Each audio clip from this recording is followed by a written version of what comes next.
تبارک و تعالیٰ جب کسی بشر سے کلام کرتے ہیں تو اللہ تعالیٰ بشر سے کلام کرنے کے لیے اللہ تبارک و تعالیٰ نے قرآن مقدس میں سورۃ الشعراء کے اندر آیت نمبر 51 میں اللہ تبارک و تعالیٰ نے 3 انداز کو بیان فرمایا ہے۔ یعنی دوسرے الفاظ میں آپ یہ کہہ سکتے ہیں کہ اللہ تبارک و تعالیٰ جب بشر سے کلام کرتے ہیں تو اللہ تعالیٰ کا کلام کرنے کا طریقہ وہ 3 طرح کا ہوتا ہے۔ پہلے تو جو آیت مبارکہ اس بارے میں آئی ہے اس کے تذکرہ کرتے ہیں، اور پھر اس آیت مبارکہ کے بعد حدیث مبارکہ جو آتی ہے بخاری اور مسلم شریف کے اندر متفق علیہ روایت ہے، اس میں آپ علیہ الصلوۃ والسلام نے پھر وحی کے بارے میں جو بتایا کہ وحی کا نزول مجھ پر کس طرح کی کیفیت پر ہوتا تھا۔ تو اللہ تبارک و تعالیٰ قرآن مقدس میں ارشاد فرماتے ہیں کہ وَمَا كَانَ لِبَشَرٍ أَن يُكَلِّمَهُ اللَّهُ إِلَّا وَحْيًا أَوْ مِن وَرَاءِ حِجَابٍ أَوْ يُرْسِلَ رَسُولًا فَيُوحِيَ بِإِذْنِهِ مَا يَشَاءُ إِنَّهُ عَلِيٌّ حَكِيمٌ۔ اس آیت مبارکہ میں اللہ تبارک و تعالیٰ نے 3 طریقے بیان فرمائے ہیں کہ میں اپنے بندوں سے کلام کیسے کرتا ہوں، اور ان کو بیان کرنے سے پہلے ان طریقوں کو اللہ تبارک و تعالیٰ نے ایک اور بات ذکر فرمائی کہ وَمَا كَانَ لِبَشَرٍ أَن يُكَلِّمَهُ اللَّهُ۔ پہلے اللہ تبارک نے فرمایا کہ کسی بشر کی تو یہ شان ہی نہیں ہے، اور آگے جملہ یہ ہونا چاہیے تھا، عام طور پہ جو الفاظ بولے جاتے ہیں کہ وہ بندہ وہ بشر اللہ سے کلام کرے، لیکن یہاں پر اللہ تبارک و تعالیٰ نے انداز کو بدلا ہے کہ وَمَا كَانَ لِبَشَرٍ أَن يُكَلِّمَهُ اللَّهُ، کہ کسی بشر کی یہ شایان شان نہیں ہے کہ وہ اللہ تبارک و تعالیٰ اس سے کلام کرے الا۔ اب اللہ کے بعد اللہ تعالیٰ نے 3 طریقے بیان فرمائے۔ پہلا طریقہ کیا فرمایا کہ الا وحین، پہلا یہ طریقہ کہ اللہ تبارک و تعالیٰ جب بھی کسی بشر سے کلام کرتے ہیں، یعنی بشر سے کلام کرنے کا مطلب یہ کہ جس سے اللہ تعالیٰ کلام کرتے ہیں واقعتاً ظاہراً وہ اللہ کا نبی اور رسول ہی ہو سکتا ہے، بلکہ یہاں پر میں یہ کہوں گا کہ اللہ کے کلام کی شان یہ ہے کہ اللہ تبارک و تعالیٰ جس بشر سے کلام کرتے ہیں وہ بشر اللہ کا نبی اور رسول بن جاتا ہے۔ یعنی اللہ تبارک و تعالیٰ کے کلام کی شان یہ ہے کہ اللہ تبارک و تعالیٰ جس بشر سے کلام کر لیتے ہیں نا وہ بشر اللہ کا نبی بن جاتا ہے۔ یہ اللہ کے کلام کی شان اور عظمت یہ ہے۔ کیسا اللہ کا کلام ہوگا؟ تو اللہ تبارک و تعالیٰ فرماتے ہیں کہ الا وحین، پہلی صورت تو یہ ہوتی ہے کہ جب بھی میں کسی بشر سے کلام کرتا ہوں تو اللہ تبارک و تعالیٰ فرماتے ہیں کہ وحی کے ذریعے میں کلام کرتا ہوں بشر سے۔ جیسے عام طور پر حضرت جبرائیل امین علیہ الصلوۃ والسلام یا کل انبیاء کرام علیہ الصلوۃ والتسلیمات کے پاس اللہ کی طرف سے وحی آتی تھی، اور پھر وحی کے ذریعے اللہ تعالیٰ کلام کرتے ہیں انبیاء کرام سے اور رسل اعظام پر۔ اور اس وحی کے اندر ایک صورت یہ بھی ہوتی ہے کہ پیغمبر جو آرام کر رہا ہو، نیند کی حالت میں ہو، تو اللہ تبارک و تعالیٰ خواب کے ذریعے بھی پیغمبر کو حکم فرما دیتے ہیں، اس لیے کہ پیغمبر کا جو خواب ہوتا ہے وہ وحی کے حکم کے اندر ہوتا ہے۔ تو پیغمبر جو خواب دیکھتا ہے نا تو یہ خواب بھی اللہ تبارک و تعالیٰ کی طرف سے وحی ہوتی ہے نبی اور رسول پر۔ اسی لیے انبیاء کے خواب کے اندر اور عام لوگوں کے خواب کے اندر زمین و آسمان کا فرق ہوتا ہے۔ انبیاء کا خواب ایسے ہی ہوتا ہے جیسے اللہ کا حکم آ گیا۔ اسی لیے ابراہیم علیہ السلام نے جب اسماعیل علیہ السلام کو دیکھا خواب کے اندر تو اللہ تبارک و تعالیٰ نے خواب کے اندر ان کو کیا دکھایا کہ وہ بیٹے اسماعیل کو ذبح کر رہے ہیں، اور جب صبح ہوتی ہے تو پھر حضرت سیدنا ابراہیم علیہ السلام کو لے کر ذبح کی طرف لے چلتے ہیں۔ تو انبیاء کرام کا خواب جو ہوتا ہے وہ وحی کے حکم میں ہوتا ہے، یعنی وہ بھی اللہ کی طرف سے حکم ہی ہوتا ہے۔ دوسرا طریقہ مبارک جو اللہ تبارک و تعالیٰ اختیار فرماتے ہیں او من وراء حجاب، یا اللہ تبارک و تعالیٰ بشر سے کلام کرتے ہیں پردوں کے پیچھے سے۔ جیسے آپ جانتے ہیں کہ حضرت سیدنا موسیٰ علیہ السلام کوہ طور پر جاتے ہیں اور اللہ تبارک و تعالیٰ سے جب کلام کرتے ہیں تو براہ راست وہ اللہ کی ذات کے ساتھ کلام کر رہے ہوتے ہیں، اور وہ اللہ کے ساتھ جو کلام ہوتا ہے وہ من وراء حجاب، وہ پردوں کے پیچھے سے ہوتا ہے کلام۔ اب یہ بھی اللہ تبارک و تعالیٰ کے کلام کا دوسرا، اسی کو قرآن مقدس نے بیان فرمایا تیسرے پارے کے شروع کے اندر۔ اللہ پاک نے فرمایا کہ جہاں پر اللہ نے فرمایا کہ ہم نے بعض انبیاء کو، بعض رسولوں پر فضیلت عطا فرمائی ہے، تو وہاں پر اللہ تبارک و تعالیٰ نے اس وحی کی طرف اشارہ فرمایا ہے کہ منہم من کلم اللہ، ان میں سے رسولوں میں سے بعض رسول ایسے بھی ہیں کہ جن سے اللہ تبارک و تعالیٰ کلام فرمایا کرتے تھے، اور وہ حضرت سیدنا موسیٰ علیہ السلام کی طرف اشارہ تھا، بلکہ اللہ پاک نے ان کا وہاں پر نام بھی ذکر فرمایا ہے۔ تو یہ دوسرا طریقہ ہوتا ہے کہ اللہ تبارک و تعالیٰ کلام فرماتے ہیں، جو موسیٰ علیہ السلام کے ساتھ اللہ تعالیٰ نے فرمایا۔ اور تیسرا طریقہ او یرسل رسولا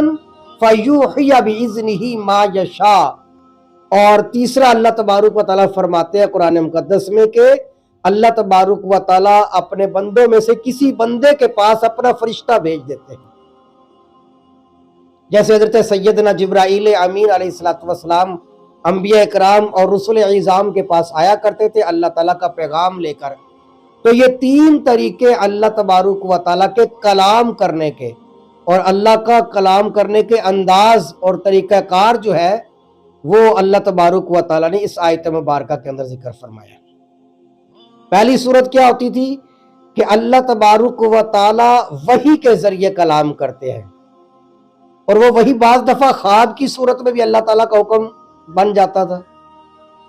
اور دوسرا یہ کہ اللہ تبارک و تعالیٰ کلام کرتے ہیں، خود کلام کرتے ہیں من وراء حجاب، پردوں کے پیچھے سے، جیسا موسیٰ علیہ السلام کے ساتھ کلام کیا اللہ تعالیٰ نے۔ اور تیسرا طریقہ یہ کہ او یرسل رسولا، اللہ تعالیٰ فرشتے کو بھیج دیتے ہیں، اور فرشتہ اللہ تبارک و تعالیٰ کی طرف سے پیغام لے کر آتا ہے، اور پھر وہ انبیاء اکرام اور رسول اعظام تک اللہ کا پیغام پہنچاتا ہے۔ تو یہ اللہ کے تین طریقے تھے کلام کرنے کے بشر کے ساتھ۔ یہ تو تین آیت مبارکہ کے اندر کچھ گزارش جو میں نے گزارش کر دی ہے۔ اب وہ آپ علیہ السلام پر جو وحی آیا کرتی تھی، حضور کے اوپر جو وحی اترتی تھی، اور وحی کے اترنے کے وقت کیفیت کیا ہوتی تھی آپ علیہ السلام کی، یعنی وہ جو وحی آتی تھی اس کی کیفیت کیا ہوتی تھی،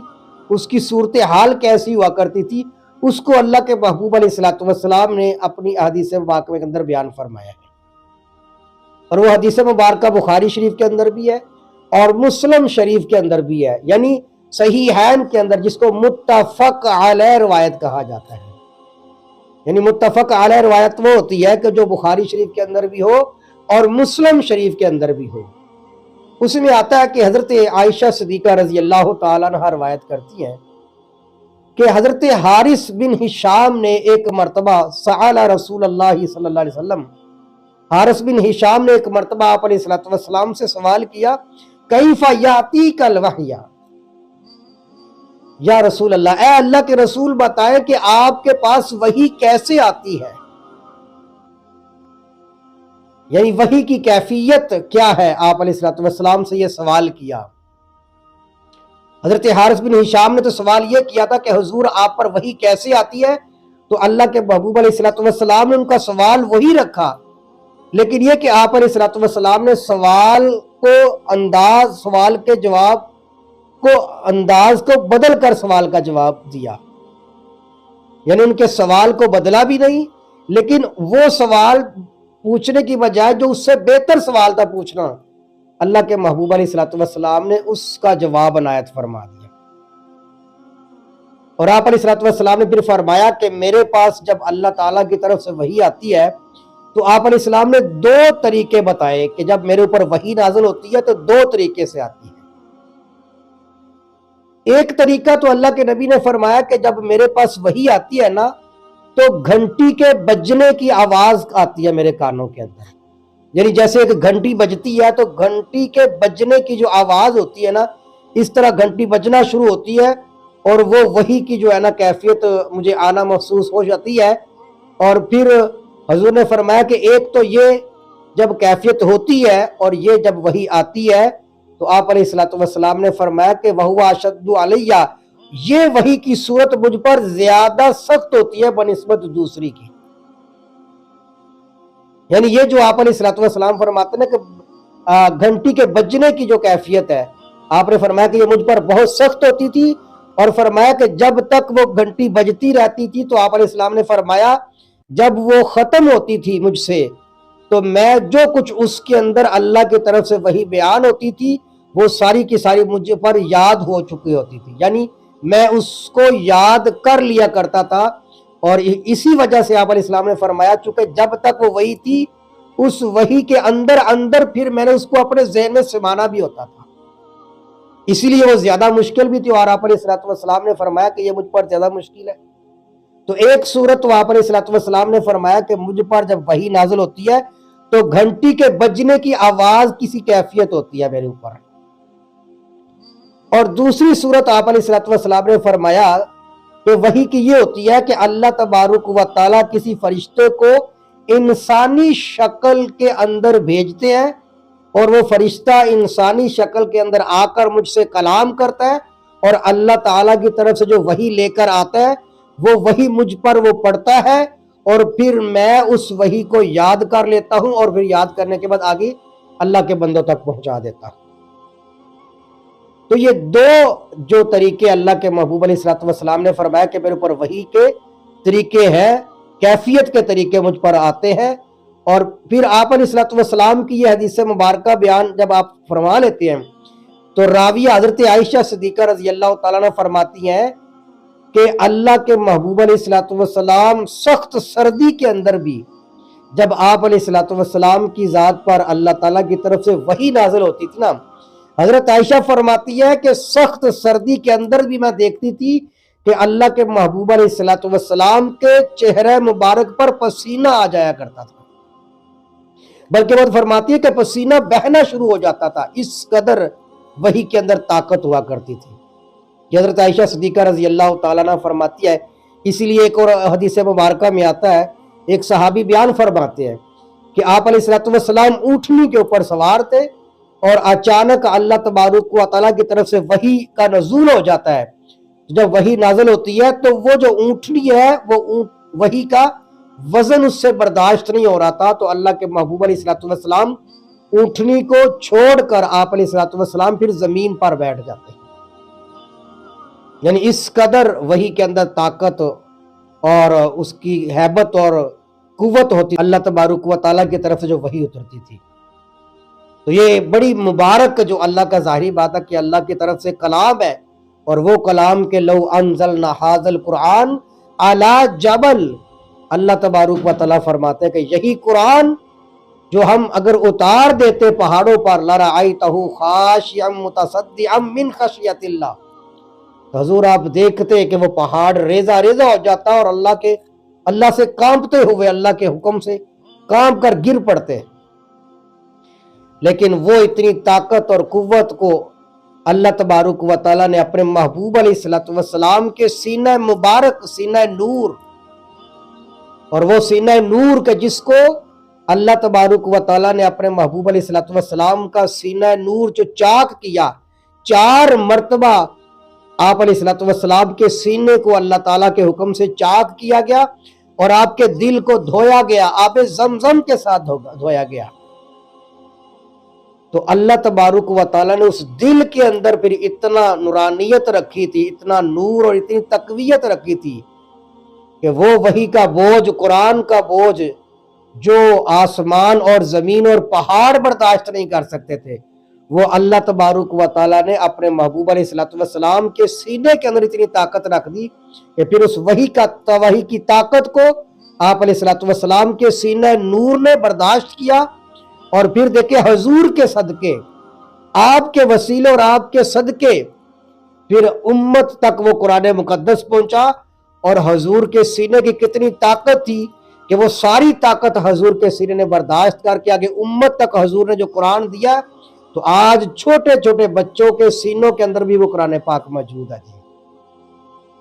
میں سمجھوں یہ ساری آپ علیہ الصلوۃ والسلام کے سینہ نور کی برکت ہے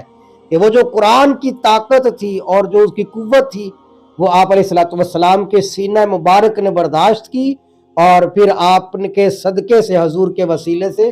آج الحمدللہ حضور کے امت میں لاکھوں کروڑوں انسان ایسے ہیں جن میں چھوٹے چھوٹے بچے بھی شامل ہیں، جن کے دلوں میں اللہ تبارک و تعالیٰ نے اپنی اس امانت کو، قرآن مقدس کو محفوظ فرما دیا۔